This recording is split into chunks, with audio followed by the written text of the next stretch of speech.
Hello बच्चों, मेरा नाम है मोहित और आपका स्वागत है हमारे यूट्यूब चैनल यूनिवर्सिटी चैंपियन में। तो जैसा कि आप जानते हो, आपका बीए फर्स्ट सेमेस्टर का राजनीतिक विज्ञान का जो पेपर होता है उससे संबंधित मैं आपके सामने जो महत्वपूर्ण प्रश्न होते हैं उनका पूरा का वन शॉट वीडियो लेकर आया हूँ। और ये वन शॉट वीडियो का क्या है, पार्ट फर्स्ट है। ठीक है, अगले वाला पार्ट भी आपको जल्दी देखने को मिल जाएगा। इसमें आपको unit first, unit second, unit third और यूनिट फोर चारों के चारों यूनिट के जो इंपॉर्टेंट पर्सन है उनका रिवीजन करवा दिया है। बाकी कुछ क्वेश्चंस बच गए हैं, उसका मैं अगले पार्ट में आपको करवा दूंगा। तो इस वीडियो को आपको पूरा देखना है और साथ के साथ आपको चैनल को सब्सक्राइब कर देना है, वीडियो को लाइक कर देना है और अपने दोस्तों को जोर से शेयर कर देना है। साथ और जो टेलीग्राम चैनल है उस पर मैं गेस पेपर डालता हूँ और लास्ट टाइम में जो इम्पोर्टेंट क्वेश्चन होते हैं जो 1-2 घंटे पहले एग्जाम से मैं आपको बता देता हूँ, तो आप टेलीग्राम चैनल को जोर से ज्वाइन कर लेना। तो शुरू करते हैं अपने वीडियो को। आपको पूरा देखना है वीडियो को, इस बात का जोर से ध्यान रख लेना। हेलो बच्चों, मेरा नाम है मोहित और आपका स्वागत है हमारे यूट्यूब चैनल यूनिवर्सिटी चैंपियन में। तो जैसा कि आप जानते हो, आपका जो बीए फर्स्ट सेमेस्टर का जो पेपर होता है राजनीतिक विज्ञान के मूल आधार, इससे संबंधित जितने भी महत्वपूर्ण प्रश्न होते हैं जो अलग अलग यूनिवर्सिटी में बार बार रिपीट होते हैं, वही प्रश्न की मैं आपको एक सीरीज करा रहा हूँ पूरे सिलेबस की। तो आपको क्या करना है, उसका पहला प्रश्न है, परंपरागत एवं आधुनिक दृष्टिकोण के अनुसार राजनीतिक विज्ञान की प्रकृति एवं क्षेत्र की व्याख्या कीजिए। और यह प्रश्न ऐसे भी पूछा जाता है, राजनीतिक विज्ञान की प्रकृति और क्षेत्र की व्याख्या कीजिए। यह प्रश्न बहुत ज़्यादा मोस्ट इंपॉर्टेंट प्रश्न है, अलग अलग बार अलग अलग विश्वविद्यालय में बहुत बार रिपीट हुआ है। तो आपको इस वीडियो को पूरा देखना है। अगर आप वीडियो को पूरा देखोगे तो चाहे निबंधात्मक प्रश्न आए, चाहे लघुतरात्मक आए और चाहे अति लघुतरात्मक आए, इस प्रश्न को आप बहुत ही आराम से कर लोगे। ठीक है, तो आपको क्या करना है, चैनल को सब्सक्राइब करना और वीडियो को जोर से लाइक कर देना है। तो समझते हैं इस प्रश्न को। आपको सबसे पहले अपन जानेंगे डेफिनेशन किसकी, राजनीति की, राजनीति विज्ञान की। तो जैसा कि आपको पता है, राजनीति विज्ञान है, ये दो शब्दों से मिलकर बना हुआ है। किससे, राज प्लस नीति। राज मतलब क्या होता है, सरकार या सत्ता, और नीति मतलब नीतियां।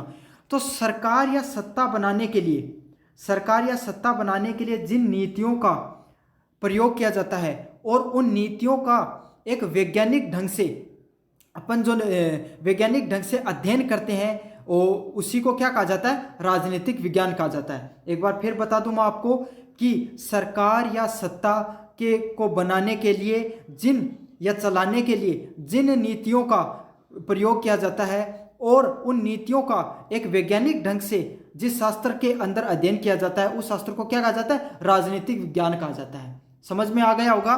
ठीक है, अब राजनीतिक विज्ञान को अपन दो भागों में बांट देते हैं। पहला क्या होता है, परंपरागत दृष्टिकोण और आधुनिक दृष्टिकोण।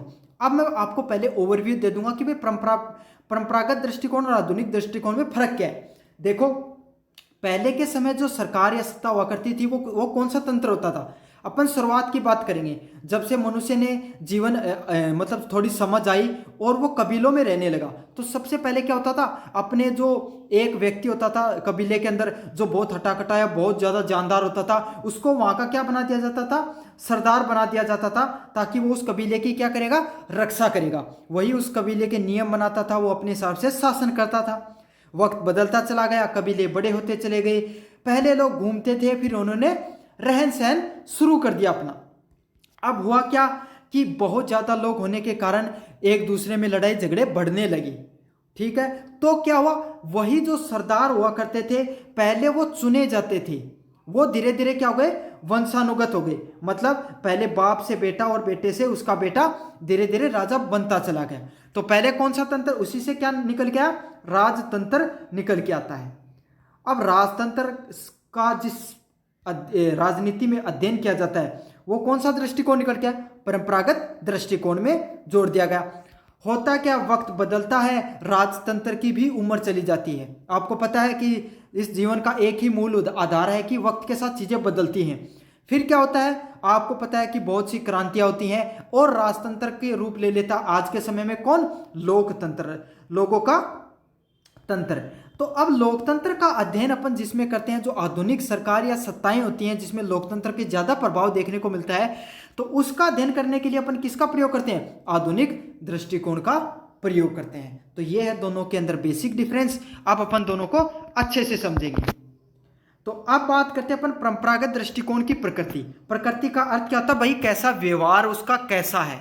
तो परंपरागत दृष्टिकोण की राजनीति होती थी, परंपरागत राजनीति विज्ञान थी, उसमें क्या क्या उसका कैसा व्यवहार था।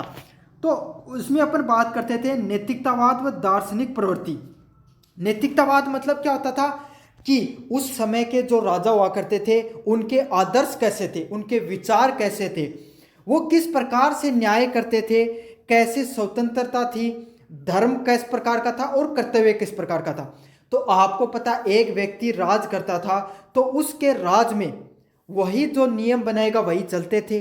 वो जिस धर्म को मानता था लोगों को उसी धर्म को नियम बना दिया तो मानना पड़ता था। वो लोगों को कितनी स्वतंत्रता देता था, वो अपने कर्तव्यों को कैसे पालन करता था। तो उसी आधार पर उस समय की जो परंपरागत दृष्टिकोण की जो राजनीति है उसको किस आधार पर अपन समझते थे, नैतिकतावाद और दार्शनिक प्रवृत्ति के आधार पर समझते थे। फिर अगले वाला पॉइंट है आलोचनात्मक और विचारधारात्मक। तो आपको पता है हर पक्ष के दो पहलू होते हैं, सत्ता पक्ष और विपक्ष। आप किसी भी व्यक्ति की पक्ष लोगे या फिर आप आलोचना करोगे। तो पक्ष में अपन समझते हैं नैतिकतावाद और दार्शनिक प्रवृत्ति में, और जब किसी व्यक्ति की या किसी तंत्र की अपन आलोचना करते हैं और विचारों की जो अपन अच्छे से वैज्ञानिक दृष्टिकोण से समझने का प्रयास करते हैं तो उसको क्या बोला गया, आलोचनात्मक व विचारात्मक दृष्टिकोण से अपन उस वैज्ञानिक ढंग से नीतियों का समझना।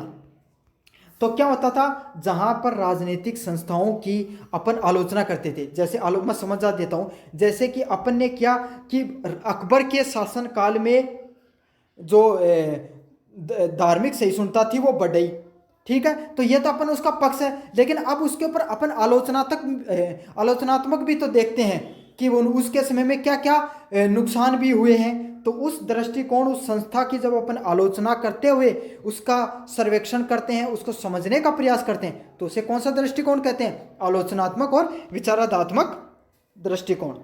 अगला है राज्य केंद्रित अध्ययन।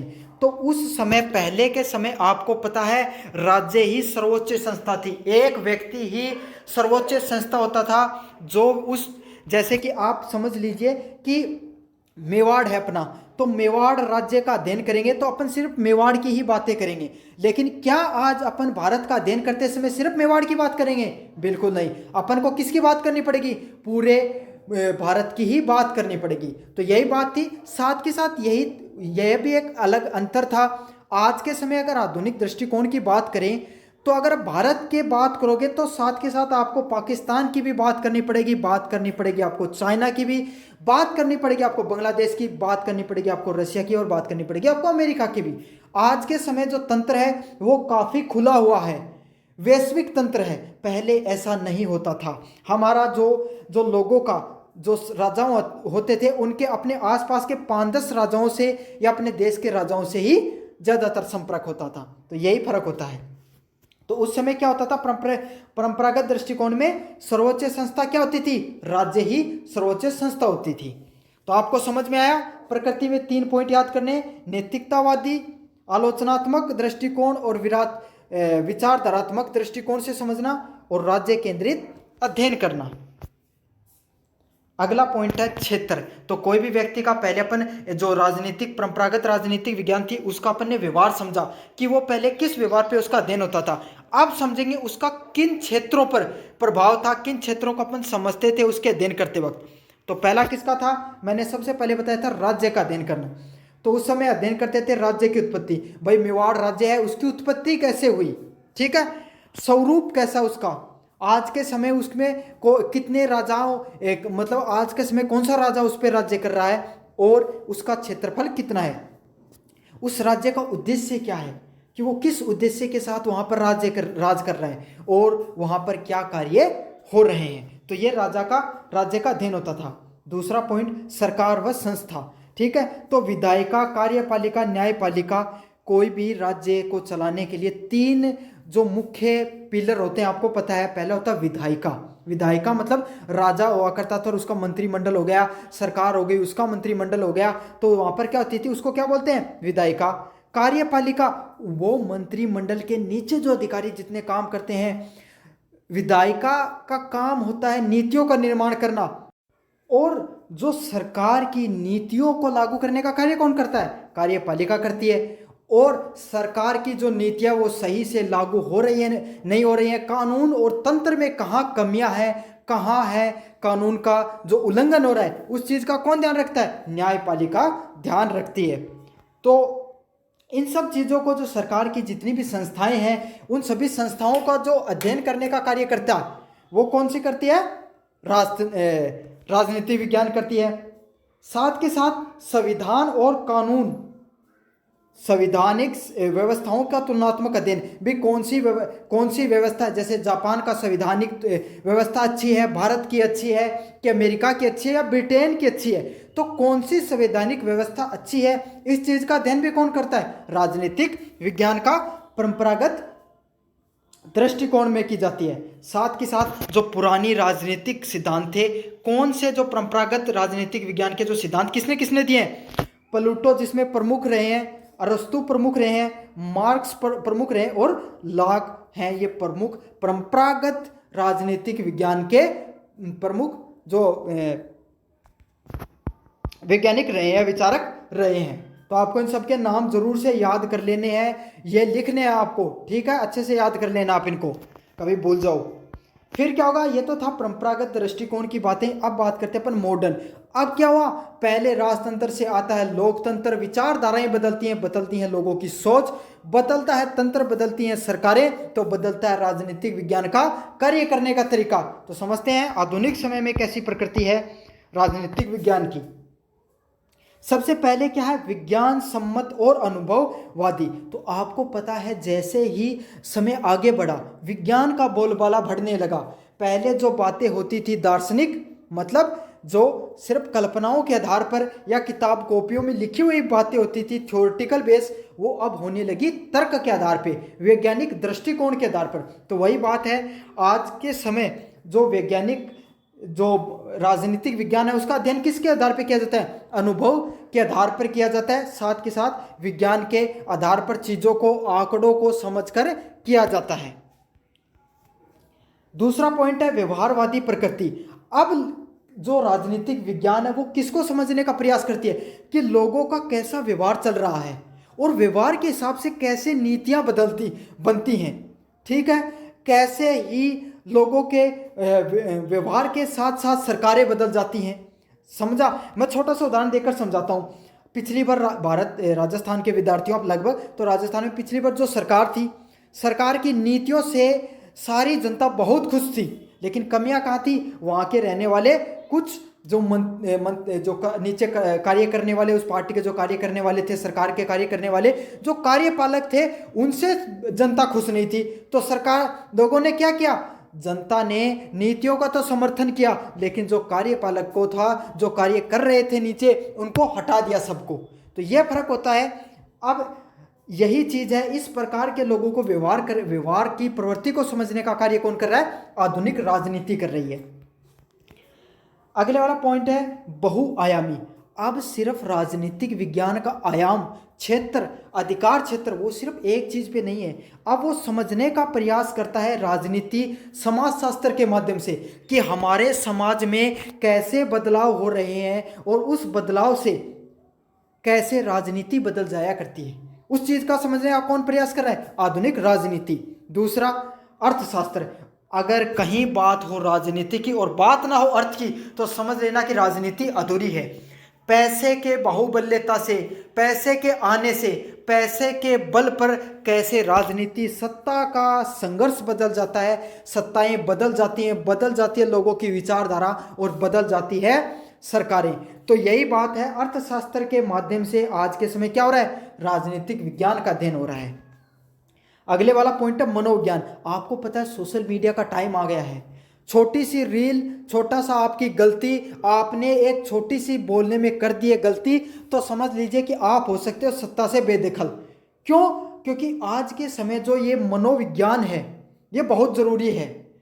क्योंकि आप कोई भी डिसीजन लोगे किसी भी सरकार को चुनने में, कोई भी व्यक्ति को चुनने में, तो आपका किसका प्रयोग सबसे ज़्यादा? मनोविज्ञान का ही प्रयोग होता है। तो आज के समय मनोविज्ञान के आधार पर भी राजनीतिक विज्ञान को समझा जा रहा है। तो अब राजनीतिक विज्ञान का क्षेत्र सिर्फ राजनीतिक विज्ञान तक नहीं रहकर उसका आयाम है वो बहुत ज़्यादा बढ़ गया है।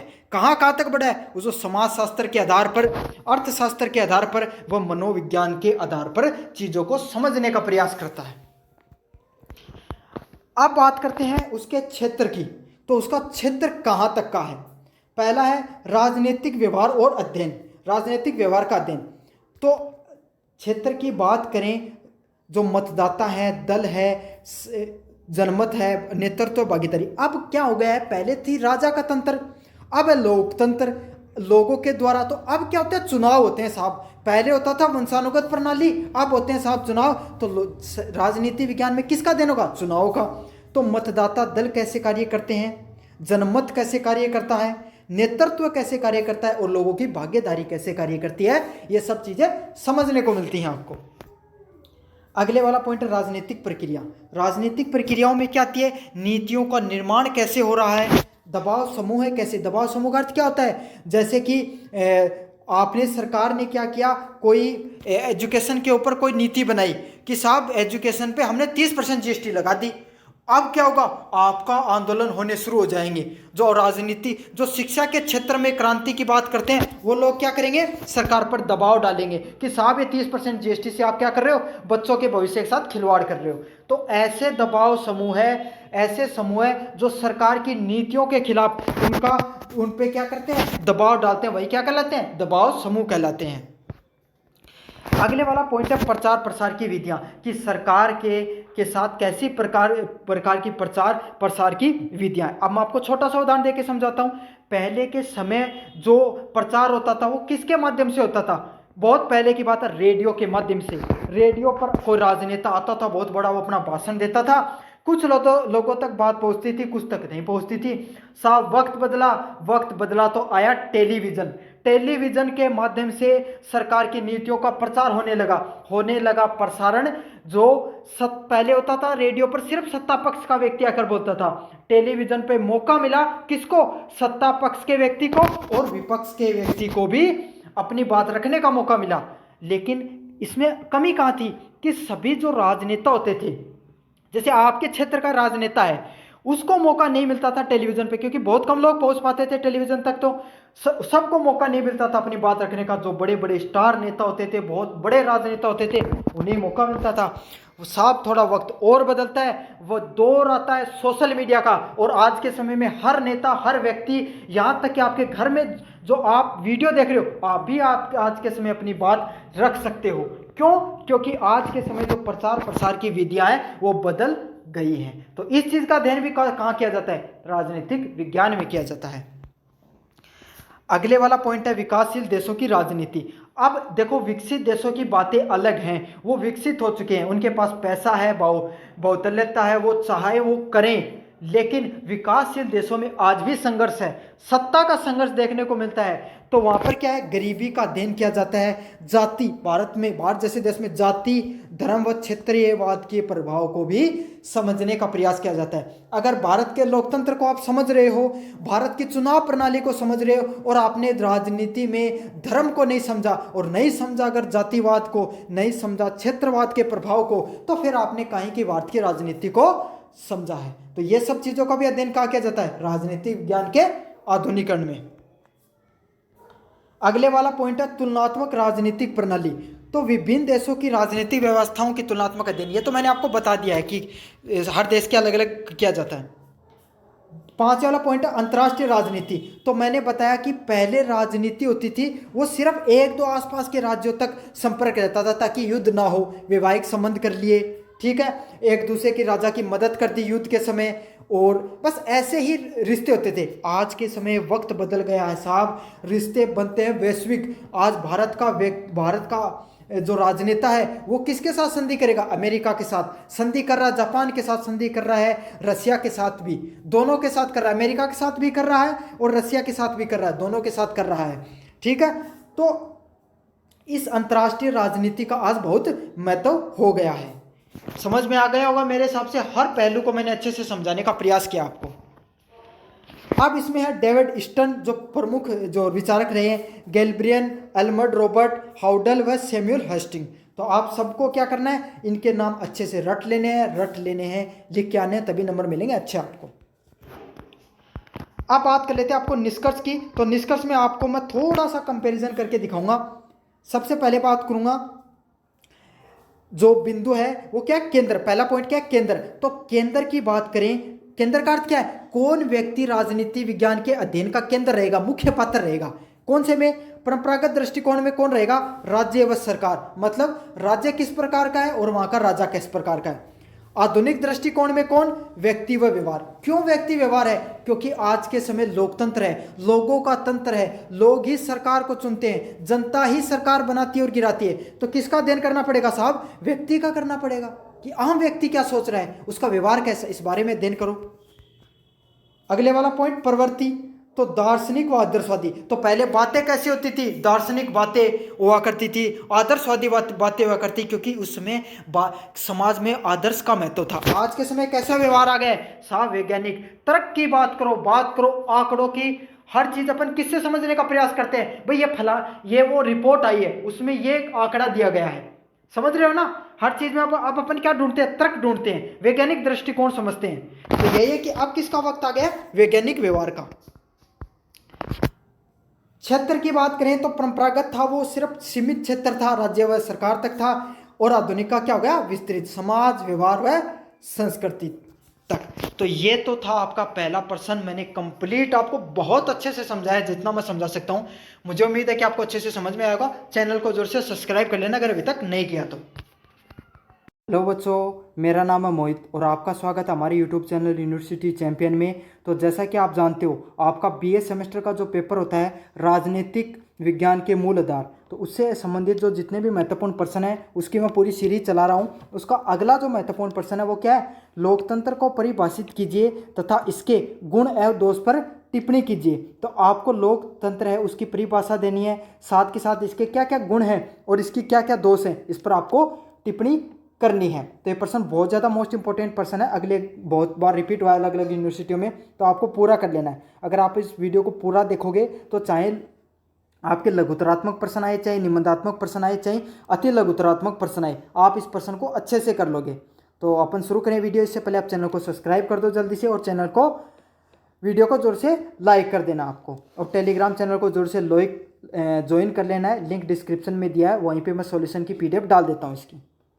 तो सबसे पहले अगर अपन लोकतंत्र की बात करें तो लोकतंत्र की जो परिभाषा है वो उसके शब्द से निकल कर आती है। जैसे लोकतंत्र की बात करें तो लोकतंत्र वो दो चीज़ों से बना हुआ है, लोक प्लस तंत्र। तो लोक मतलब लोगों के द्वारा जिस तंत्र का निर्माण किया जाता है उसे क्या कहा जाता है, लोकतंत्र कहा जाता है। ठीक है, मतलब जनता के द्वारा जो शासन किया जाता है, या जनता के द्वारा जिस तंत्र या सरकार का निर्माण किया जाता है, जो सरकार जो जनता के लिए ही कार्य करती है, उसे क्या कहा जाता है, लोकतंत्र कहा जाता है। ठीक है, ये तो थी अपनी परिभाषा। आप और अब इसको क्या कहा जाता है, इसको अपन और टेक्निकल रूप से समझने का प्रयास करते हैं। लोकतंत्र ऐसी शासन प्रणाली है जहाँ पे अंतिम स्रोत कौन होती है, जनता ही होती है। क्यों होती है, क्योंकि भाई थाने भी बेर है अपने लोकतंत्र में कौन चुना, सरकार। आप वोट दे के और अपनों क्यों है, सरकार चुनी जा अपना वोट हुई। तो एक लेके अंतिम शक्ति की कन है अपना कनी है। आप चावा वो आदमी चुना, न चावा तो कौन चुना, अपना मन में जैकी हटाना तो आप हटा भी सका। समझ मांगी, अपने पास ही सारी ताकत है। तो एक अंतिम स्रोत कौन है लोकतंत्र में, जनता हुआ है। और जनता का द्वारा जो प्रतिनिधि है उनको चुनाव किस चीज़ से होता है, उनका चुनाव किस चीज़ से होता है, सामान्य प्रक्रिया के द्वारा और स्वतंत्र और नियमित चुनाव के माध्यम से होता है। तो जैसा कि आपको पता है कि हम अपने प्रतिनिधि होते हैं, जो अपनी सरकार होती है उसको किससे चुनते हैं, चुनाव के माध्यम से चुनते हैं। ठीक है, तो अब्राहम लिंकन के द्वारा एक लोकतंत्र की बहुत अच्छी परिभाषा दी गई है। उन्होंने क्या कहा है, जनता का, ठीक है, जनता के द्वारा। तो जनता का मतलब जनता के लिए शासन, जनता के द्वारा और जनता के लिए शासन किया गया शासन क्या कहलाता है, लोकतंत्र कहा जाता है। इंग्लिश में देखो, democracy is government of the people. मतलब जो लोकतंत्र है वो किसकी सरकार है, लोगों की सरकार है। बाय द पीपुल किसके द्वारा की गई है, लोगों के लिए द्वारा चुनी गई वो सरकार है। और फॉर द पीपुल, और किसके लिए, जनता के लिए ही वो सरकार चुनी गई है। तो आपको समझ में आ गया होगा, ये डेफिनेशन बहुत ज़्यादा मोस्ट इंपॉर्टेंट है। अगर ये आए प्रश्न तो ये आपको जरूर से लिख कर आनी है, और चाहे उसको ब्लैक पेन से लिख कर आ जाना, इतनी ज़्यादा इंपॉर्टेंट है। अब अपन ने समझी लोकतंत्र की परिभाषा, अब समझेंगे उसके प्रमुख गुण क्या क्या होते हैं। सबसे पहले होती है जनहितकारी शासन। मतलब आपको पता है लोकतंत्र है, लोग ही सरकार को चुनेंगे और लोगों के लिए चुनेंगे, तो सबसे पहले उसको सरकार को किस चीज़ का ध्यान रखना पड़ता है कि जनता के हित में फैसले लेने पड़ते हैं। अब ऐसा नहीं है कि आपको पता है सरकार अपनी मनमर्जी करने लग जाएगी और जनता का कोई कार्य नहीं करेगी, तो अपन क्या करेंगे, अगली बार उसको हटा देंगे। तो सरकार का यही कार्य होता है लोकतंत्र में, वो जनताओं की इच्छाओं और उसकी ज़रूरतों के आधार पर कार्य करती है। अब मैं छोटा सा आपको उदाहरण दूं, पिछली बार सरकार, इस बार जो चुनाव हुए थे अपने केंद्र के, तो उसमें रोजगार है वो एक सबसे बड़ा मुद्दा बना। तो अब सरकार उस चीज़ का ध्यान रख रही है कि समय समय पर भर्तियां निकालने का प्रयास कर रही है और प्राइवेट कंपनियों भी कार्य इंटर्नशिप वगैरह का प्रोग्राम चालू कर दिया है। तो यही है कि जनता की जो इच्छाएं हैं, जनता की ज़रूरतें हैं, उनका किस में ध्यान रखा जाता है, लोकतंत्र में। अगले वाला पॉइंट है स्वतंत्रता और समानता की गारंटी। तो आपको पता है कि लोकतंत्र में हर नागरिक को समान माना जाता है। चाहे वो नागरिक अपने भारत में कोई कार्य करता हो, चाहे वो बहुत छोटे कुल से आता हो, चाहे बड़े कुल से हो, चाहे बहुत पैसे वाला हो, चाहे अमीर हो, गरीब हो, शिक्षित हो, अशिक्षित हो, हर व्यक्ति भारत के या किसी भी देश के लोकतंत्र में क्या होता है, समान होता है। उसको किसका अधिकार होता है, अभिव्यक्ति को। एक अनपढ़ व्यक्ति, कम पढ़ा लिखा व्यक्ति भी एक जो बिना तंत्र में हुए भी तंत्र की क्या कर सकता है, आलोचना कर सकता है। तो यही है कि हर व्यक्ति को भारत में क्या अपनी बात रखने का अधिकार है। लोकतंत्र में सभी व्यक्तियों को अपनी बात रखने का क्या होता है, अधिकार होता है। अगले वाला पॉइंट क्या, उत्तरदायी सरकार। तो सरकार चुनावों के माध्यम से चुनी जाती है और जनता के प्रति क्या होती है, उत्तरदायी होती है। तो सरकार का यही कार्य होता है कि वो जनता चुनेगी उसे और वो जनता के लिए ही कार्य करेगी। तो उसका उत्तरदायित्व तो किसके प्रति होता है, जनता के प्रति होता है।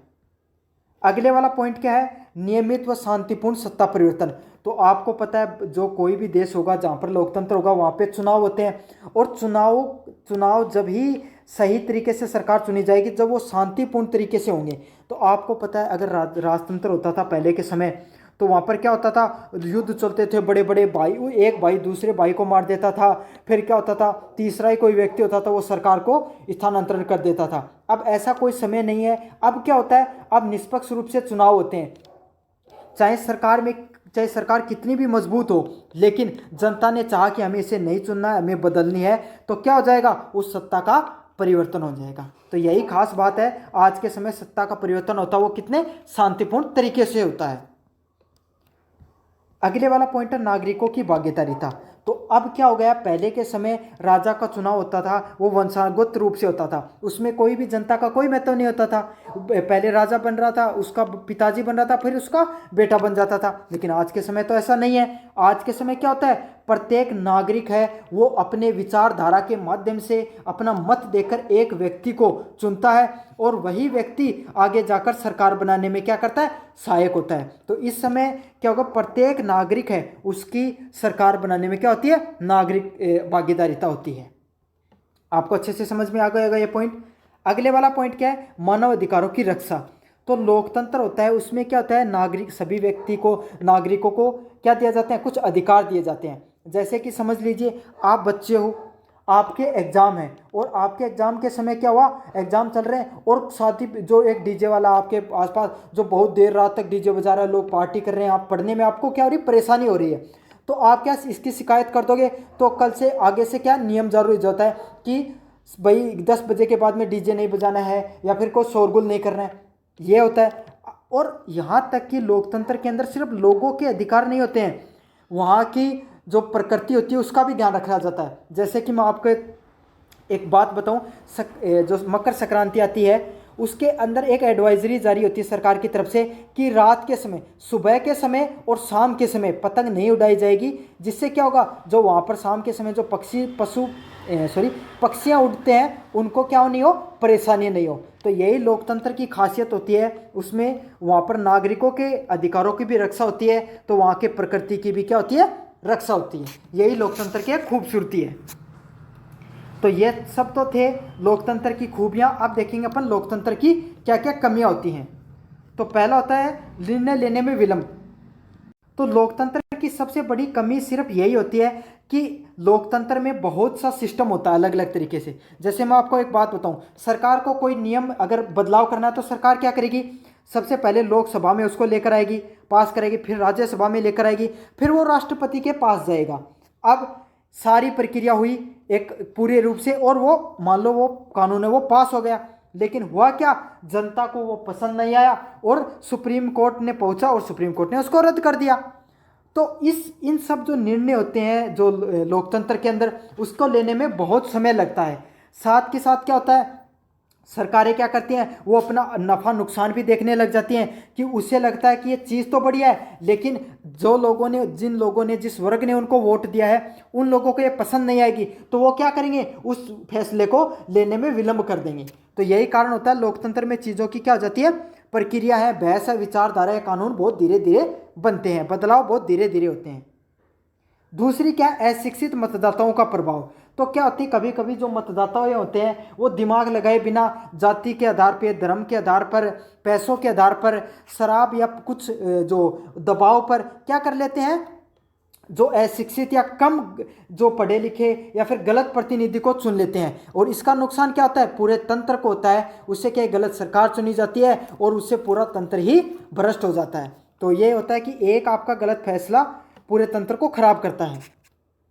अगले वाला पॉइंट है बहुमत का अत्याचार। तो काफ़ी बार क्या होता है, आप देखते हो कि प्रतिनिधि तो अच्छा है, लेकिन वो क्या है, प्रतिनिधि तो उसके जो विकास नहीं किया, वो काफ़ी सालों से बन रहा है ना, और लेकिन वो है किससे, अल्पसंख्यक है, अच्छा है, लेकिन अल्पसंख्यक का तो लोग नहीं चुनेंगे, किसको चुन लेते हैं, उस क्षेत्र में उस व्यक्ति को चुन लेते हैं जो उस जाति का है, उस धर्म का है। तो यही फर्क होता है कि काफ़ी बार जो बहुमत में जो लोग होते हैं, बहुत ज़्यादा लोग होते हैं, वो उस व्यक्ति को चुन लेते हैं जो भले ही अच्छा नहीं हो, लेकिन उनकी धर्म का है, उनका जाति का है। ये तो आपने बहुत बार देखा होगा, आपके समाज के अंदर यही होता है।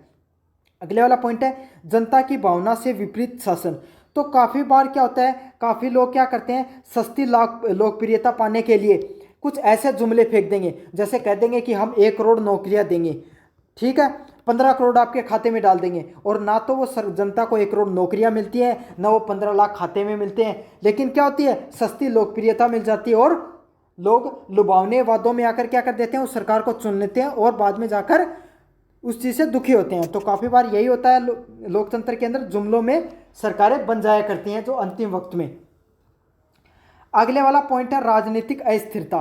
तो बार बार चुनावी राजनीति होता क्या है लोकतंत्र के अंदर, जो बहुमत नहीं मिलने के कारण कई बार क्या होता है, गठबंधन की सरकारें बनाई जाती हैं। जैसे आज के समय केंद्र में आप देख रहे हो गठबंधन की सरकार है, तो काफ़ी बार क्या गठबंधन में बहुत अच्छी सरकार चल जाती है, लेकिन अधिकतर 70 से 80% ये होता है कि आपस में विरोधाभास उत्पन्न हो जाता है और वो गठबंधन की सरकारें टूट जाती हैं। तो यहाँ पे लोकतंत्र में पैसा भी खर्च हो गया, सरकार भी नहीं चली और जनता के निर्णय भी पूरे से नहीं हो पाए। तो इससे क्या होती है, राजनीतिक अस्थिरता फैलती है। तो ये है कुछ लोकतंत्र के नुकसान। पहला है निर्णय लेने में विलंब, अशिक्षित मतदाताओं का प्रभाव, बहुमत में अत्याचार, जनता के विपरीत प्रभावित शासन और राजनीतिक अस्थिरता। अब बात करें निष्कर्ष की, तो लोकतंत्र है उसमें चाहे कितनी भी नुकसान हो, आपको पता है हर कोई भी प्रणाली हो उसके कुछ फायदे भी होते हैं तो साथ के साथ नुकसान भी होते हैं, लेकिन आज के समय की सबसे नैतिक व उत्तरदायित्व, सबसे महत्वपूर्ण, सबसे लोकप्रिय और सबसे ज़्यादा जनता की उत्तरदायित्व शासन प्रणाली कौन सी है, लोकतंत्र है। यह जनता को अधिकार और सम्मान देती है। तो इससे क्या, जनता के पास सारे अधिकार होते हैं और सम्मान होते हैं, और जो शासन है वो जनता के प्रति क्या होता है, उत्तरदायित्व होता है। ठीक है, तो ये तो था लोकतंत्र से संबंधित प्रश्न, जिसमें अपने परिभाषाएं देखी, वो गुण वो दोष देखिए। तो मुझे लगा आपको पसंद आएगा, तो वीडियो को अभी तक लाइक नहीं किया तो लाइक कर दो और चैनल को जरूर से सब्सक्राइब कर दो। हेलो बच्चों, मेरा नाम है मोहित और आपका स्वागत है हमारे यूट्यूब चैनल यूनिवर्सिटी चैंपियन में। तो जैसा कि आप जानते हो, आपका बीए फर्स्ट सेमेस्टर का जो पेपर होता है राजनीतिक विज्ञान के मूल आधार, उससे संबंधित मैं एक और महत्वपूर्ण प्रश्न लेकर आया हूँ। प्रश्न है, राजनीतिक व्यवस्था को परिभाषित करते हुए डेविड स्टर्न के आगर्त निगर्त मतलब आउटपुट व इनपुट मॉडल को सस्पष्ट सविस्तार से आपको टिप्पणी करनी है इस पर। यह बहुत ज़्यादा मोस्ट इंपॉर्टेंट प्रश्न है। अगर आप इस वीडियो को अच्छे से देख लेते हो तो चाहे यह प्रश्न निबंधात्मक में आए, चाहे यह प्रश्न लघुत्तरात्मक में आए, चाहे यह प्रश्न किस में आए, अति लघुतरात्मक में आए। आप इस प्रश्न को जरूर से कर दोगे। तो अपन शुरू करते हैं इस वीडियो को। इससे पहले आपको चैनल को सब्सक्राइब कर देना अगर अभी तक सब्सक्राइब नहीं किया तो, और वीडियो को जरूर से लाइक कर देना है। तो अपन शुरू करें, सबसे पहले बात करें अपन राजनीतिक व्यवस्था की परिभाषा। तो वास्तविकता में राजनीतिक व्यवस्था होती क्या है? देखो मैं बता रहा हूँ, समाज, हर समाज है, हर समाज या वर्ग की एक कोई ना कोई मांग होती है। जैसे इस समय युवा वर्ग की मांग है कि उन्हें रोजगार दिया जाए, रोजगार मिल नहीं रहा है, ठीक है। तो ये सब मांगे हैं, हम रखते हैं, जनता है, समाज है, वर्ग वो रखता है। और सरकार का क्या होता है कि उस मांग को पूरा करना उस सरकार का कार्य होता है। काफ़ी बार सरकार उस मांग को पूरा कर पाती है और काफ़ी बार नहीं कर पाती है। तो इस चीज़ के बीच में क्या होता है, संघर्ष उत्पन्न होता है, ठीक है। इस संघर्ष को पूरा करने के लिए, इस संघर्ष को के साथ साथ इस संघर्ष के द्वारा ही व्यवस्थित रूप से ये प्रणाली क्या है, चलती है। अब इससे होता क्या है, अगर जो सरकार के सामने किसी वर्ग ने मांग रखी तो इस मांग को के आधार पर इस सरकार क्या कर लेगी, निर्णय लेगी, वो अपनी नीतियों का निर्माण करेगी। जैसे कि आप अब युवा वर्ग की मांग थी कि उन्हें रोजगार दिया जाए, तो सरकार ने पीएम इंटर्नशिप योजना निकाली। मतलब जो युवा है, जिनके पास डिग्री है, वो सरकार, भारत की जो नवरत्न कंपनियां हैं उसके अंदर क्या कर सकते हैं, इंटर्नशिप कर सकते हैं। सरकार ने कौन सी स्किल डेवलपमेंट की योजनाएं निकाली, startup India, make in India जैसी प्रोग्राम्स को लॉन्च किया।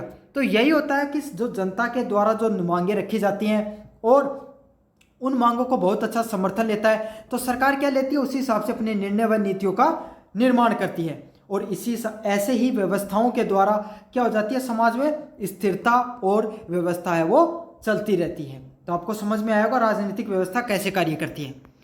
तो डेविड स्टर्न ने किस हिसाब से मांग की? डेविड स्टर्न के अनुसार राजनीतिक व्यवस्था एक ऐसी प्रणाली है जहाँ पर कोई भी व्यक्ति के द्वारा या कोई समाज या वर्ग के द्वारा कोई मांग रखी जाती है और उसी मांग को लेकर जनता को समर्थन मिलता है और उसी हिसाब से सरकार नीतियों का और नीतियों का निर्माण करती है। तो ये थी डेविड स्टर्न की परिभाषा। अब अपन बढ़ते हैं डेविड स्टर्न की आगर्त व निगर्त जो परिभाषा उसकी तरफ। तो डेविड स्टर्न है, इन्होंने जो राजनीतिक प्रणाली है इसको कैसा माना है, खुली प्रणाली, एक ओपन सिस्टम के रूप में देखा है, ठीक है। इनका मानना है कि जो राजनीतिक व्यवस्था है वो लगातार प्रणाली में चलती रहती है। और साथ के साथ ओपन सिस्टम या खुली प्रणाली इसलिए मांगा है क्योंकि कोई भी वर्ग, कोई भी समाज का व्यक्ति सामने आकर अपनी मांग रख सकता है और समर्थन प्राप्त कर सकता है। अगले वाला पॉइंट है स्टर्न की राजनीतिक प्रणाली के प्रमुख 4 घटक। मतलब 4 घटक कौन से हैं स्टर्न के प्रणाली के? पहला, इनपुट। इनपुट का अर्थ होता है कि हम जो समाज में जो लोग होते हैं, वर्ग होता है, वो अपनी क्या है, मांग है, वो राजनीतिक दल या राजनीतिक प्रणाली के पास भेजेगा। तो ये किस प्रकार की मांगे होती हैं? सबसे पहले मांग, तो जनता की जो आवश्यकताएं होंगी उसी हिसाब से मांग उठेगी।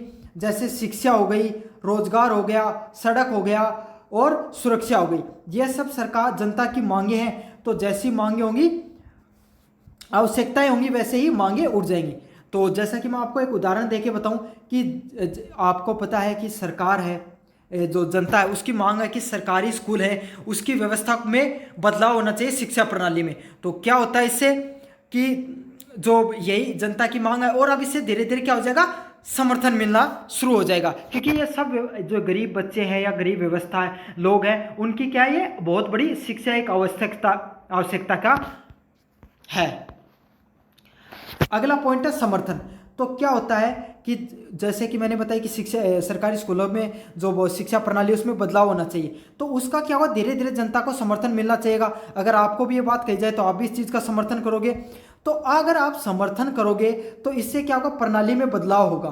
कैसे बदलाव होगा? हम क्या करेंगे, अगर कोई व्यक्ति ऐसा आएगा जो कोई राजनीतिक दल से वो सामने आकर कहे कि अगर कोई भी मैं आने वाले चुनाव में अगर मैं जीतता हूं तो सरकारी स्कूलों की मैं दशा बदल दूंगा, शिक्षा प्रणाली को बदल दूंगा, तो हम क्या करेंगे, मतदान के द्वारा उसको चुन लेंगे, ठीक है।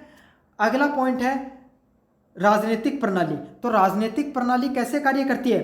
यह प्रक्रिया मांगों और समर्थन को लेकर उन्हें निर्णयों, कानून व नीतियों में परिवर्तित करती है। मतलब क्या होता है, जैसे कि जनता की मांग होती है उसी हिसाब से सरकार निर्णय लेती है, कानून बनाती है। तो मैंने आपको जैसे कि उदाहरण बताया था कि रोजगार वाला, कि रोजगार की मांग थी तो सरकार ने अलग अलग अपनी नीतियां व कानून बनाए थे। एक और उदाहरण देके बताऊं तो पिछले कुछ सालों से या फिर बहुत समय से जो महिला सशक्तिकरण की बात हो रही थी, तो इस बार सरकार सत्ता में आई और उसने क्या किया, महिलाओं को बढ़ाने के बहुत से कार्यक्रम लॉन्च किए, जैसे बेटी पढ़ाओ बेटी बचाओ जैसा कार्यक्रम लॉन्च किया। साथ के साथ उन्होंने डिफेंस सेना जैसा मुख्य जो भारत की सरकारी नौकरी का है उसमें भी क्या किया, महिलाओं के लिए कुछ सीट रिजर्व कर दी। तो इससे क्या, महिला सशक्तिकरण बढ़ा और हर जो जितनी भी स्कीम होती थी उसमें महिलाओं के लिए एक अलग से योगदान रखा, अलग से हिस्सा रखा।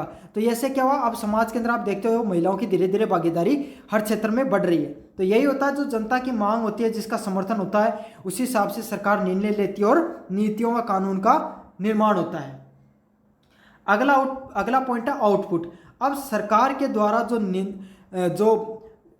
जो जनता के द्वारा जो मांग थी उसको सरकार सुनती है और सुनने के बाद में क्या करेगी, उसको उत्तर जारी करती है। क्या तो उसमें कोई निर्णय लेगी या कोई नीति में बदलाव करेगी। तो जो नीति व निर्णय लेती है उसी को क्या कहा जाता है, आउटपुट। मतलब इनपुट डाला गया जनता के द्वारा और आउटपुट सरकार ने उसको दिया उल्टा। अगला पॉइंट है फीडबैक। अब क्या हुआ, जनता को, जैसे कि अब सरकार है, सरकार ने कुछ नियम बनाए, जैसे मैंने रोजगार वाला बताया, तो अब जनता है उससे संतुष्ट होगी असंतुष्ट होगी वो बताएगी। कैसे बताएगी, मतदान के द्वारा सरकार चुनकर। तो सरकार के द्वारा जो निर्णय लिए जाते हैं, नीतियां दी जाती है, उसको सरकार क्या करती है, फीडबैक भी देती है, अपनी प्रतिक्रिया भी देती है। तो ये पूरा का पूरा मॉडल होता है। अब मैं आपको मॉडल के रूप में समझाऊं तो जनता ने अपनी इनपुट, अपनी जो मांगे रखी, ये पूरी किस में गई, राजनीतिक प्रणाली के अंदर गई। राजनीतिक प्रणाली में क्या हुआ कि सरकार ने सोच विचार किया, फिर उसका क्या हुआ, निर्णय लिए गए, कानून व नीतियों का निर्माण किया गया और फिर से क्या हुआ, उस नीतियों की जो निर्माण व नीतियों का निर्माण किया गया उससे जनता को ने फीडबैक दिया। अब जनता ने फीडबैक दिया तो फिर से क्या होगा, वो फीडबैक जाएगा किस में जाएगा, राजनीतिक प्रणाली के पास, मतलब सरकार के पास जाएगा कि भाई ये निर्णय वो जनता को पसंद आया, तो वो वैसे निर्णय और लेगी और उसे लगेगा कि ये निर्णय अच्छा नहीं है, जनता को पसंद नहीं आया, तो वो फिर से क्या करती है, उस कानून व निर्णय में बदलाव कर देती है। तो ऐसा ये जो पूरी प्रणाली है वो आगत निर्गत की प्रणाली इस प्रकार से चलती है। मुझे उम्मीद है कि आपको समझ में आ गई पूरी प्रणाली। अगले वाला पॉइंट है विशेषताएं। तो इसकी क्या विशेषताएं रहे ईस्टर्न मॉडर्न की, यह मॉडल राजनीतिक प्रक्रिया को सक्रिय व गतिशील रूप से प्रस्तुत करता है। तो ये मॉडल आपको यही बताता है कि सरकार किस तरीके से अपने निर्णय लेती है, किस प्रकार से नीतियां देती है। तो ये जो निर्णय व नीतियां बदलने का जो नियम है वो लगातार चलता रहता है। तो इससे क्या होती है, इस जो ये मॉडल है इसमें राजनीतिक प्रक्रिया कैसी है, सक्रिय है हर वक्त। साथ के साथ ये बताता है कि कैसे एक राजनीतिक प्रणाली जनता की अपेक्षाओं को सहयोग के आधार पर कार्य करती है। साथ के साथ इन्होंने ये भी बताया कि राजनीतिक प्रणाली है वो जनता के अपेक्षाओं, जनताओं की जो उम्मीद होती है और उसके सहयोग के आधार पर कार्य करती है। मतलब जनता जैसी उम्मीद रखेगी, जनता जैसा समर्थन करेगा, उसी के आधार पर क्या चलेगी, राजनीतिक प्रणाली या सरकार चलेगी। अगला पॉइंट है फीडबैक प्रणाली। तो इन्होंने सबसे इंपॉर्टेंट पॉइंट यही दिया कि जो फीडबैक प्रणाली है, स्व सुधार प्रणाली है, वो इसमें सबसे महत्वपूर्ण प्रणाली है। तो अब निष्कर्ष की बात करें तो डेविड ईस्टन का जो आगत निर्गत जो मॉडल है वो एक प्रकार का पूरा वैज्ञानिक आधार है, ठीक है, और जिसमें व्यवहारिक दृष्टिकोण भी दिए गए हैं। यह मॉडल दर्शाता है कि लोकतंत्र में जनता केवल शासित ही नहीं होती बल्कि शासन की दिशा भी तय करती है। तो ये बहुत इंपॉर्टेंट बात है कि जनता में लोकतंत्र में जनता सिर्फ शासन ही नहीं करती हुई दिखाई देती है बल्कि वो तय भी करती है कि वो शासन किधर की तरफ जाएगा, कैसी नीतियां का निर्माण करेगा, कैसे उसके निर्णय होंगे, और हर निर्णय में हर जो नीति होगी उसमें जनता की क्या होती है, सक्रिय भूमिका होती है, चाहे वो डायरेक्ट रूप से हो चाहे इनडायरेक्ट रूप से हो, लेकिन जनता है उसका सीधा सीधा प्रभाव होता है नीतियां व निर्णय निर्माण के अंदर। तो मुझे उम्मीद है कि आपको ये पूरा का पूरा मॉडल समझ में आएगा। थोड़ा टफ जरूर था लेकिन मैंने अपनी तरफ से पूरा प्रयास किया कि आपको अच्छे से समझ में आ गया होगा। तो चैनल को जोर से सब्सक्राइब कर देना अगर अभी तक नहीं किया, और वीडियो पूरा देखा है तो चैनल वीडियो को लाइक भी कर देना। हेलो बच्चों, मेरा नाम है मोहित और आपका स्वागत है हमारे यूट्यूब चैनल यूनिवर्सिटी चैंपियन में। तो जैसा कि आप जानते हो, आपका जो बीए फर्स्ट सेमेस्टर का पेपर होता है राजनीतिक विज्ञान के मूल आधार, उससे संबंधित अगला महत्वपूर्ण प्रश्न लेकर आया हूँ मैं। प्रश्न है लोकतांत्रिक व प्रजातांत्रिक समाजवाद के गुण व दोषों की व्याख्या कीजिए। तो ये प्रश्न बहुत ज़्यादा महत्वपूर्ण है, ये काफ़ी बार अलग अलग यूनिवर्सिटियों में रिपीट हुआ है।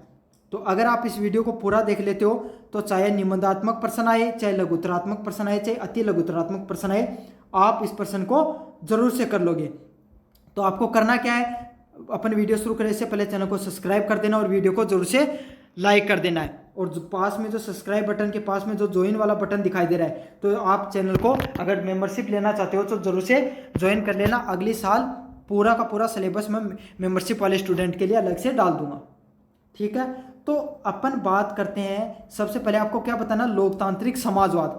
तो मैं इसकी पहले भूमिका बता देता हूँ। आपको पता है कोई भी लोकतंत्र है जो विकसित देश होते हैं, उसके अंदर ना तो ज़्यादा पूंजीवादी लोग होते हैं, ना ही बहुत ज़्यादा गरीब लोग होते हैं। सबसे ज़्यादा वर्ग कौन सा होता है, मध्यम वर्ग। ना तो पूंजीवादी वर्ग होगा, ना निम्न वर्ग होगा। सबसे ज़्यादा कौन सा होगा, मध्यम वर्ग होगा सबसे ज़्यादा। अब होता क्या है, लोकतंत्र के अंदर सबसे ज़्यादा पिसता कौन है, सबसे ज़्यादा समस्याएं किसके सामने उभर कर आती हैं, मध्यम वर्ग के। टैक्स सबसे ज़्यादा कौन देता है, मध्यम वर्ग देता है। सबसे ज़्यादा कानून नियम किस पे लागू होते हैं, मध्यम वर्ग पे लागू होते हैं। सबसे ज़्यादा संघर्ष कौन करता है, मध्यम वर्ग करता है। तो मध्यम वर्ग की एक बहुत बड़ा वर्ग होने के कारण उसके अंदर कुछ लोगों को अपनी राजनीतिक एक पहचान बनाने के लिए एक नई विचारधारा निकल कर आई, लोकतांत्रिक समाजवाद। अब लोकतांत्रिक समाजवाद क्या करता है, ये मध्यम वर्ग की जो बातें होती हैं, मध्यम वर्ग के विकास की, मध्यम वर्ग को आगे ले जाने की, मध्यम वर्ग को आगे बढ़ाने की जो विचारधारा बात करती है, उसे क्या कहा जाता है, लोकतांत्रिक समाजवाद कहा जाता है। और ये जो लोकतांत्रिक समाजवाद, ये राजनीतिक व आर्थिक विचारधारा है। ये विचारधारा किस पे काम करती है, ये करती है सामाजिक न्याय पे। मतलब सामाजिक न्याय का अर्थ होता है हर व्यक्ति को सामाजिक न्याय मिले, किसमें, चाहे आर्थिक हो, चाहे राजनीतिक हो, और चाहे सामाजिक हो। मतलब हर व्यक्ति हर प्रकार से समान होना चाहिए। अगला पॉइंट है समानता। समानता की बात की गई कि कोई भी कानून बने, कोई भी नीति बने, या फिर कोई भी कर लागू हो, वो हर व्यक्ति पे समान रूप से लागू हो। इनका लोकतांत्रिक प्रजातंत्र का यही मांग है। साथ के साथ सार्वजनिक कल्याण। सार्वजनिक कल्याण का अर्थ है कि हर व्यक्ति का कल्याण होना चाहिए। अब इन सब चीज़ों को लागू करना किसका काम होता है, लोकतांत्रिक समाजवाद विचारधारा का काम है।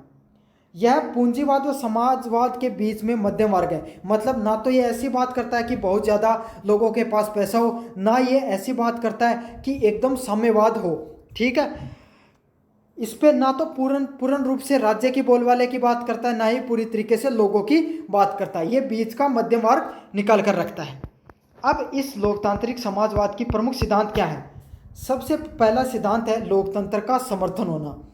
तो लोकतांत्रिक इसमें क्या होगा, बहुदलीय प्रणाली होगी। मतलब जैसा भारत में अपने को देखने को मिलता है एक से अधिक पार्टियां होती हैं, तो ऐसे इसमें क्या होता है, बहुदलीय पार्टियां मिलेंगी। स्वतंत्र रूप से आपको क्या होंगे, चुनाव होंगे, और नागरिकों की आपको स्वतंत्रता देखने को मिलती है और उनका सम्मान भी देखने को मिलता है। तो जो लोकतांत्रिक समाजवाद होती है उसमें लोकतंत्र को पूर्ण रूप से समर्थन मिलता है। अगला है, ये किसकी बात करते हैं, सामाजिक न्याय की। मतलब अमीरी गरीबी की जो खाई है उसको क्या करने का काम करते हैं, कम करने का प्रयास करते हैं, ताकि अमीर है वो और ज़्यादा अमीर ना हो और गरीब हो वो और ज़्यादा अमीर ना हो। सब एक मध्यम मार्ग अपनाकर चलते रहें, ताकि न्याय है, सामाजिक न्याय वो बरकरार रहे। अगले वाला पॉइंट है मूलभूत आवश्यकताओं की पूर्ति। तो ये किसकी बात करते हैं कि हर व्यक्ति को अच्छी शिक्षा मिलनी चाहिए, अच्छा स्वास्थ्य मिलना चाहिए, अच्छा रोजगार मिलना चाहिए, व अच्छा आवास मिलना चाहिए। अब आपको पता है जब सभी व्यक्ति को मूलभूत सुविधाएं मिलेंगी तो एक गरीब से गरीब व्यक्ति शिक्षित होगा, अच्छी स्वास्थ्य मिलेगा उसको, और रोजगार मिल जाएगा। तो वही गरीब व्यक्ति क्या होगा, धीरे धीरे अपने आर्थिक स्तर को बढ़ाकर कहाँ पर आ जाएगा, एक अच्छे व उच्च स्तर पर पहुंच जाएगा। तो यही है कि वो मूलभूत आवश्यकताओं की पूर्ति करने की बात करते हैं। अगले वाला पॉइंट की बात करें, नियोजित आर्थिक विकास, जैसे राज्य द्वारा अर्थव्यवस्था का नियमन करना, मतलब एक ऐसी अर्थव्यवस्था प्रणाली लागू की जाए जिसमें क्या हो, जो अमीर लोग हैं उनको उनकी जो पैसा है वो अथाह रूप से बहुत ज़्यादा ना बढ़ जाए और गरीब है वो एकदम गरीब ना हो जाए, सबको जीवन में आगे बढ़ने का मौका मिले, ऐसी एक आर्थिक प्रणाली बनाई जाए ताकि सभी लोगों को रोजगार मिले। अच्छा, जो टैक्स है वो ज़्यादातर उन लोगों पर हो जो ज़्यादा अमीर है, वो ज़्यादा टैक्स पे करें ताकि क्या हो, जो नीचे वर्ग के लोग हैं वो भी और प्रगति कर सके। अगले वाला पॉइंट है उत्पादन के साधनों पर समाज का नियंत्रण, मतलब जैसे कि भारी उद्योग, रेल, बिजली हो गई, इस पे समाज के हर व्यक्ति का क्या होना चाहिए, अधिकार होना चाहिए कि वो भी उसका उपभोग कर सके। तो ये बात करता है सामाजिक लोकतांत्रिक समाजवाद। अब इस लोकतांत्रिक समाजवाद के क्या क्या गुण हैं? सबसे पहले है जनहितकारी व्यवस्था। तो इसमें ये जो व्यवस्था है इसमें किस बात का ध्यान रखा जाता है कि हर वर्ग के कल्याण की बात की जाती है। पूंजीवादी वर्ग है तो उसके लिए कुछ फायदे की बात होगी, मध्यम वर्ग है उसके कुछ फायदे की बात होगी, और जो निम्न वर्ग है उसके कुछ फायदे की बातें होंगी। तो ये सभी वर्ग को साथ लेकर चलने का कार्य करती है ये विचारधारा। अगले वाला पॉइंट है समानता व और सामाजिकता न्याय। तो ये क्या करती है, आर्थिक और सामाजिक असमानताओं को घटाकर, मतलब कोई व्यक्ति है वो बाहुबल्य है, मतलब उसके पास पैसा भी है, पावर भी है, सत्ता में भी है, तो वो ऐसा नहीं है कि वो और लोगों को दबा कर रखे, ऐसी प्रणाली नहीं होनी चाहिए। ना ही ऐसा नहीं होना चाहिए कि एक इंसान अमीर है तो वो और अमीर हो रहा है और वो क्या कर रहा है, जो गरीब लोग हैं या फिर जो उससे नीचे वाले लोग हैं उनसे पैसे कसोट रहा है, मजदूरी नहीं दे रहा है, और या फिर ऐसे मान लीजिए आप वो उसका गलत उपयोग कर रहा है अपने सत्ता का। तो इस तरीके की कोई व्यवस्था नहीं होनी चाहिए। यहाँ पर जो आर्थिक पैसे के आधार पर और समाज के आधार पर असमानताएं हैं वो घटाकर कम होनी चाहिए और सभी लोग समान रूप से रहने चाहिए। अगला है लोकतांत्रिक संरचना। तो शासन में जनता की भागीदारी सुनिश्चित होती है जिससे स्वतंत्रता व मानव अधिकारों की रक्षा होती है। तो लोकतांत्रिक जो संरचना है उसको बनाने की बात करता है। इसका ये सबसे महत्वपूर्ण पॉइंट यही होता है समाजवाद का कि लोकतांत्रिक प्रणाली है वो बहुत ज़्यादा मजबूत रहे। अगर लोकतांत्रिक प्रणाली अगर मजबूत रहेगी तो जनता की आवाज़ है वो सरकार तक पहुंचेगी, सरकार पर दबाव समूह काम करेंगे और सरकार है वो जनता के दबाव में आकर नीतियों का निर्माण करने में सहायक होगी। तो यही होता है कि हर व्यक्ति के जो स्वतंत्रता और मानव अधिकार हैं हर व्यक्ति के, उसके रक्षा करने की भी बातें करता है। अगले वाला पॉइंट है पूंजीवाद के दुष्परिणामों पर नियंत्रण।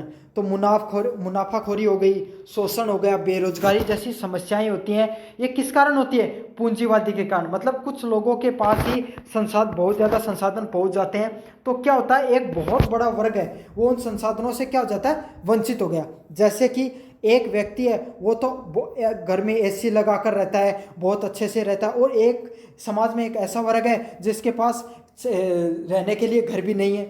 तो ऐसा नहीं होना चाहिए। समाज में हर व्यक्ति क्या होना चाहिए, बराबर रहना चाहिए। अगला क्या हुआ, योजनाबद्ध विकास।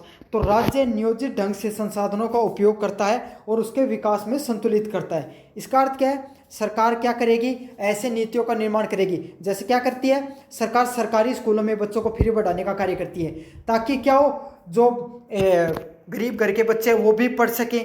साथ के साथ सरकार क्या करती है, प्राइवेट स्कूल जो बड़े स्कूल हैं उनमें उनको भी खोलने का अनुमति देती है ताकि जो बच्चे अमीर हैं वो भी क्या हो सके, अच्छे वो उच्च शिक्षा को प्राप्त कर सके। तो सरकार हर प्रकार की नीतियों का निर्माण करने का प्रयास करती है ताकि हर वर्ग खुश रहे और हर वर्ग के लिए कुछ ना कुछ उसे मिलता रहे।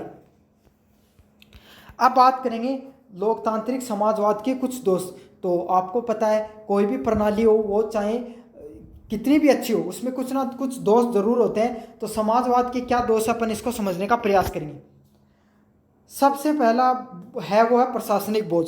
मतलब जो समाजवाद होती है इसमें राज्य की भूमिका अधिक होती है। मतलब जो लोग हो गए, नौकरशाही हो गई, उसमें मतलब जो ब्यूरोक्रेसी होती है, नौकरशाही होती है, जो अधिकारी होते हैं उनका क्या होता है, भूमिका बहुत अधिक बढ़ जाती है, अधिकारियों की ज़्यादा चलने लग जाती है। तो ये इसका सबसे बड़ा कारण है। और जब अधिकारियों की ज़्यादा महत्व मिलने लग जाता है तो वो क्या है, कार्य नहीं करते हैं, भ्रष्टाचार बढ़ने लग जाता है।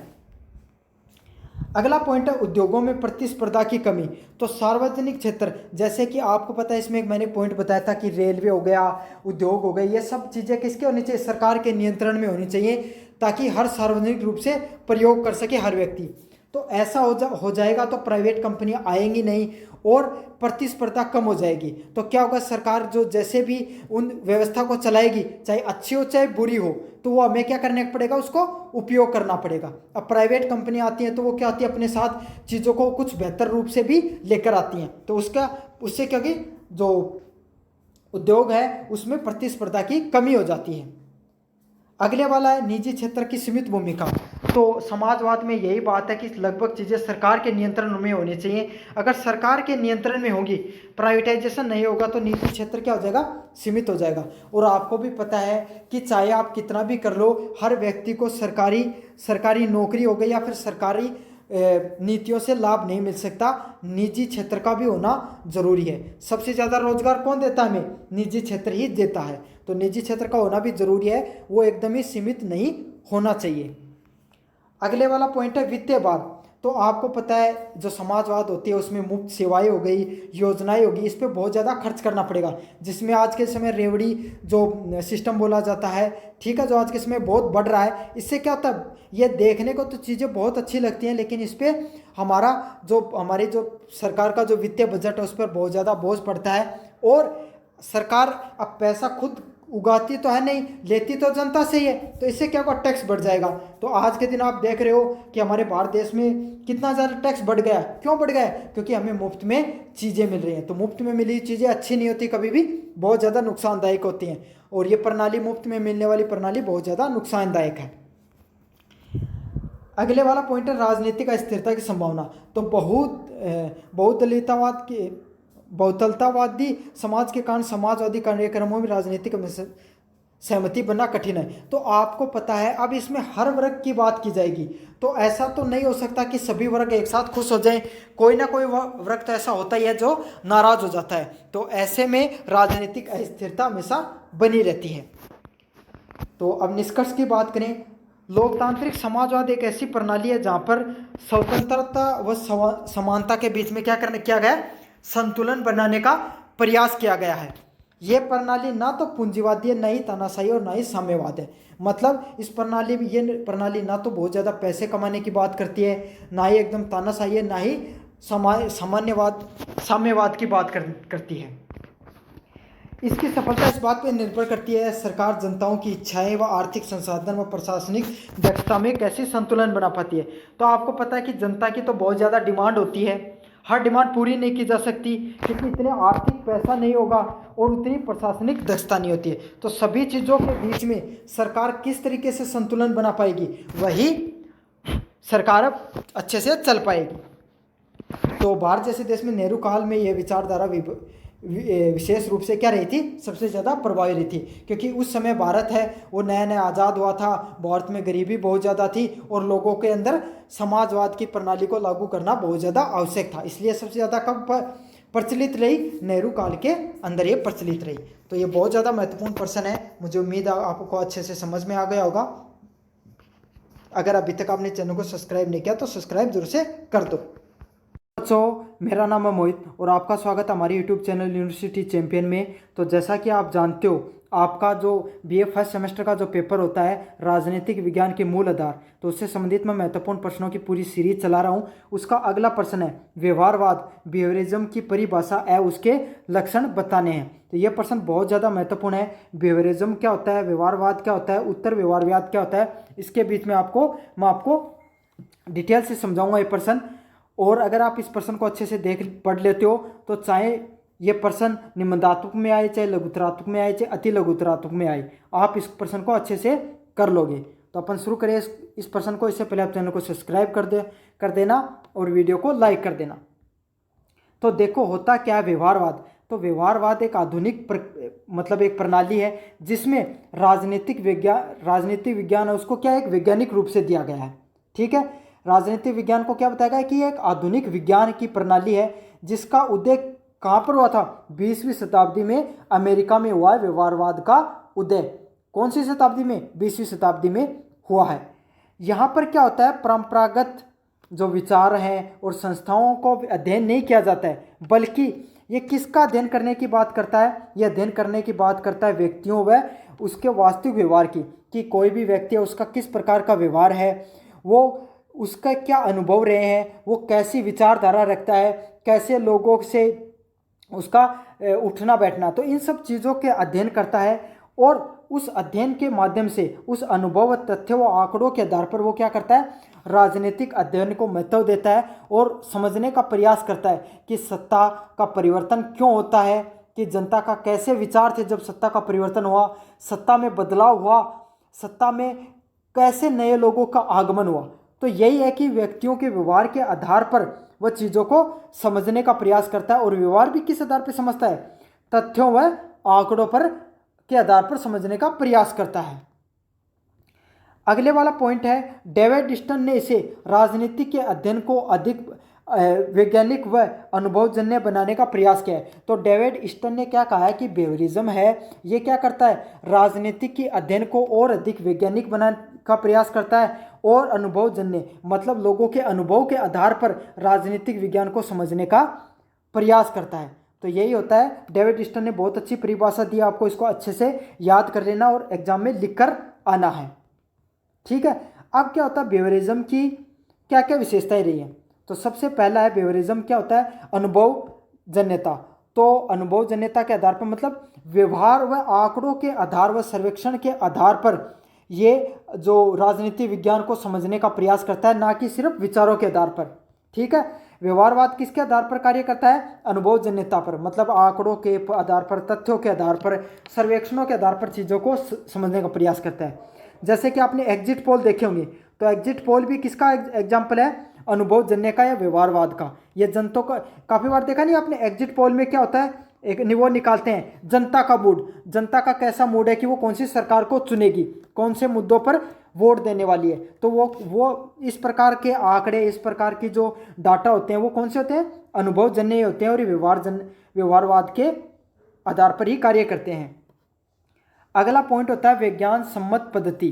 तो ये अध्ययन है, ये किस पे होंगे? पूरे वैज्ञानिक प्रणाली का प्रयोग करते हैं, ठीक है, जिसमें सांख्यिकी होगी, स्टैटिक होगा, कि बड़े बड़े आंकड़े बन के दिखाएंगे कि 30% चांसेज है कि यह दल जनता में चुनकर आ जाएगा, 50% जनता का ऐसा मूड है। तो ये किसका प्रयोग करते हैं? सांख्यिकी का प्रयोग करते हैं, आंकड़ों का प्रयोग करते हैं। फिर और किसका प्रयोग होता है? तुलनात्मक अध्ययन का। तो ये दिखाएंगे कि जनता का मूड है वो इस मुद्दे पर ऐसा है, और अगर ऐसा हो जाएगा तो ऐसा बदलाव होने के बहुत ज़्यादा आसार हैं। तो ये क्या करते हैं? तुलनात्मक रूप से अध्ययन भी करते हैं। अगले वाला पॉइंट है मानव व्यवहार पर बल। तो ये सरकारी संस्थाओं के बजाय व्यक्तियों व राजनीतिक व्यवहार का अध्ययन करते हैं। तो ये क्या करते हैं? ये जानने का प्रयास करते हैं कि जनता का क्या मूड है, जनता क्या चाहती है, जनता की क्या मांग है, और जनता क्या खुश है या नाराज है। तो ये सब चीज़ जो जनता का व्यवहार है उसको जानने का प्रयास किया जाता है इसके अंदर, व्यवहारवाद के अंदर, ठीक है। अगले वाला पॉइंट है समीकरण आत्मक दृष्टिकोण। तो समीकरणों के आधार पर समझने का प्रयास किया जाता है कि भाई जनता क्या करना चाहती है या व्यक्ति क्या करना चाहते हैं। तो विभिन्न समाज, संस्कृति व व्यवस्था में राजनीतिक व्यवहार की तुलना करता है। तो ये क्या करता है कि भाई हर समाज है, हर वर्ग है, हर जो अलग अलग प्रणाली के लोग हैं, सभी की अलग अलग मांगे होती हैं। तो उनकी वो किस हिसाब से अपना व्यवहार करेंगे, बदलाव करेंगे, किस प्रकार के राजनीतिक दल का सपोर्ट करेंगे, ये सब कैसे समझ सकते हैं अपन? समीकरणों के आधार पे। तो आपने भी देखा होगा एग्जिट पोल आते हैं तो वो समीकरण बनाते हैं। अगर समीकरणों में ऐसा बदलाव हुआ तो हो जाएगा बहुत बड़ा बदलाव, ये सरकार के बजाय ये चुनी जाएगी। तो ये क्या होते हैं? वो वहाँ पर किस प्रकार का समाज रहता है, किस प्रकार की वर्ग है, अगर उस वर्ग की मांग पूरी हो गई तो वो बहुत ज़्यादा खुश होगा तो बहुत बड़ा बदलाव हो सकता है, अगर वो नाराज है तो बदलाव भी हो सकता है। तो ये समीकरण बनाए जाते हैं इसके अंदर व्यवहारवाद में। अगले वाला पॉइंट है मूल्य मुक्त अध्ययन। मतलब यह क्या होता है, कोई भी ऐसा नहीं होता कि जिसमें बायसनेस हो, जिसमें पहले की विचारधारा को फॉलो किया होगा, नहीं। ये क्या होता है, निष्पक्ष होते हैं, वह पूर्वाग्रह रहित होते हैं। तो ऐसा नहीं होता है, अगर आप कोई भी आंकड़ा निकालोगे तो ऐसा नहीं होता कि आप पूर्वाग्रह से पहले ग्रसित हो रखे हो, कि आपको पहले पता है कि मुझे तो ना, चाहे जनता का कोई भी मूड हो, लेकिन मुझे मुझे तो जो एक्स नंबर दल है उसी को ही जिताना है। चाहे जनता चाह रही है कि एक्स नंबर दल को तो बिल्कुल भी नहीं जिताएंगे, लेकिन आपने तो आंकड़ों में दिखा दिया कि एक्स नंबर ही जीतेगा। ऐसा बिल्कुल भी नहीं होता है, ऐसा आपको बिल्कुल भी नहीं करना होता व्यवहारवाद में। व्यवहारवाद किसकी बात करता है? एकदम निष्पक्ष व पूर्वाग्रह रहित होने की बातें करता है। अगला पॉइंट है बहुवैज्ञानिक दृष्टिकोण। तो इसमें क्या होता है, एक प्रकार का वैज्ञानिक दृष्टिकोण नहीं यूज किया जाता, अलग अलग प्रकार के यूज किए जाते हैं। जैसे समाजशास्त्र की भी बात करेगा, मनोविज्ञान की भी बात करेगा और अर्थशास्त्र की भी बातें करेगा। तो ये अलग अलग प्रकार के वैज्ञानिक दृष्टिकोणों का प्रयोग करके हम समझने का प्रयास करते हैं कि जनता का व व्यक्तियों का क्या मूड है। अगले वाला पॉइंट है सिद्धांतों का निर्माण। तो जनता के द्वारा अलग अलग सिद्धांतों का निर्माण किया जाता है, ना कि सिद्धांतों को थोपा जाता है। मतलब सबसे पहले क्या जाएगा, जो जनता के बीच में है लोग, जो सर्वेक्षण करने वाले लोग जाएंगे, वो समझने का प्रयास करेंगे, अनुभव करेंगे, व्यवहार को समझेंगे, अच्छे से वैज्ञानिक दृष्टिकोण से चीज़ों को समझने का प्रयास करेंगे। फिर कोई एक नया सिद्धांत निकल कर आएगा, ना कि पहले के समय कोई चीज़ हो रखी है उसी के आधार पर सिद्धांत थोप दिए जाते हैं। तो यहाँ पर किसकी बात की जाती है? पुराने सिद्धांतों के बजाय नए सिद्धांतों को अपनाया जाता है। यही व्यवहारवाद की क्या है, एक बहुत अच्छी खूबसूरती है। अब निष्कर्ष की बात करें तो व्यवहारवाद है उसकी जो ये क्या है, एक प्रकार का हमें पता आधुनिक वैज्ञानिक तथा व्यवहारिक दिशा का राजनीतिक विज्ञान है। और आज की राजनीतिक में डाटा आधारित तर्कसंगत व वस्तुनिष्ठता का दृष्टिकोण को बढ़ावा देता है। और हम सब आज के समय देखते हैं कि व्यवहारवाद का बहुत ज़्यादा प्रयोग होता है आज की राजनीति के अंदर। बहुत बड़े डाटा एनालिसिस्ट बैठते हैं, वो रिसर्च करते हैं कि कौन सा समाज क्या सोचता है, उसी के आधार पर कैंपेन चलते हैं, प्रचार होते हैं और उसी के आधार पर आज के समय चुनाव जीते भी जाते हैं। तो आपको समझ में आ गया व्यवहारवाद का राजनीतिक विज्ञान में क्या महत्व है। तो अभी तक आपने पूरा वीडियो देखा तो चैनल को जरूर से सब्सक्राइब कर देना और वीडियो को लाइक कर देना।